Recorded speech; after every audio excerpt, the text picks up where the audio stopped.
Just in case you were wondering, no, you really don't need to have a reference image to create images with the mesh tool. You can use any color at all.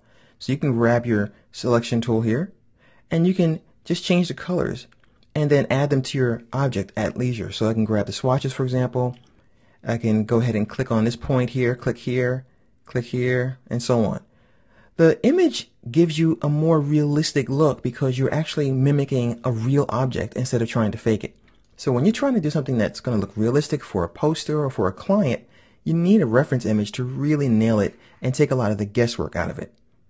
Okay, now that we've talked about that, what we're going to do next is we're going to look at our layers. All right, this is important here. We're going to do a little trickery. We're going to actually take this same orange and we're going to duplicate it. We're going to go to Edit, Copy, and we're going to create a brand new layer, and we're going to lock the other layers and paste on this layer here. So choose Paste in Front, and this is our new mesh object that lives on top of the other orange. With this one selected, we're going to go to Effect, and if I remember correctly, I think I added, let's see here, is one of these things, Texture. Here we go, Texture Grain. And as you can see, we have this grain all of a sudden that appears. And I'm going to leave it at the defaults because I like the way this looks. In just a moment, when I zoom in, you see that we have this grain now. Now, of course, it's too pronounced. So what we need to do is grab our friend, the transparency panel, and we're going to drop the opacity down. And in a moment, it'll start to look more realistic. I'll go ahead and deselect. So right away we have that nice stippling feeling that gives us that flesh of the fruit. But wait, there's more. You'll also notice there's some pretty large pock marks here that give us the shadows and the highlights. We're going to use our friend the blob brush on a different layer to create those. So let's grab our blob brush and make sure the size is pretty small. All right. And then what we're going to do is we're going to choose a light color. So hit your eyedropper tool and click a very bright part of the skin here. Go back to your blob brush and just click and paint some of those very bright spots. And don't worry, we're going to dim this down because right now it's just too bright and it doesn't look realistic. Layers are truly your best friend. Now grab your eyedropper again and get a very dark area. Go back to your blob brush and let's paint some of those in. And by the way, feel free to use any tool you want to create these dark spots. You can even go to Photoshop. Doesn't really matter. Just make sure you use layers because layers give you a lot of freedom and flexibility, even in doing something as simple as dots like this. Now we're ready to do one more trick. I'm going to make sure everything's locked except for these splotches here. I'm going to drag select these guys, and with the transparency panel still open, I'm going to drop these down in opacity as well. And I'll click away to deselect. And in a moment, we should have the effect.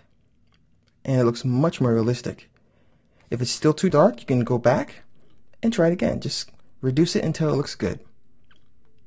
And just deselect it. And now you have a very realistic, or the beginning of a realistic piece of fruit. Keep in mind that when you're doing something like fruit, the gradient mesh tool takes a little practice. It takes a little patience. And you really have to just stay at it to get the shadows going the way you want to. Right now, this is very simplified, and this is not exactly something that I'd be quite happy with. So I would actually go back in, let me close these guys, and I'd add a little bit more shadow around here. So I'd go ahead and grab these points here, for example, grab my eyedropper tool, and just slowly work this shadow in to give it a little bit more of a round feeling, and on this side too. If you look at real objects, you'll notice that there is a sense of volume that's given to it by the light. So you have to just play around with it. And don't forget, you can click inside the fruit itself until you find a color you're happy with. And I'm going to give this one a little bit darker color. Let's see here, that looks good. I can even go over here to darken it up a little bit more. Hold down that keyboard combination I showed you a little while ago and just darken this up. Click here, make it a little darker until I get something that looks a little bit more realistic. And see that? You have this really nice sense of volume, you have the sense of lighting, and just play around with it.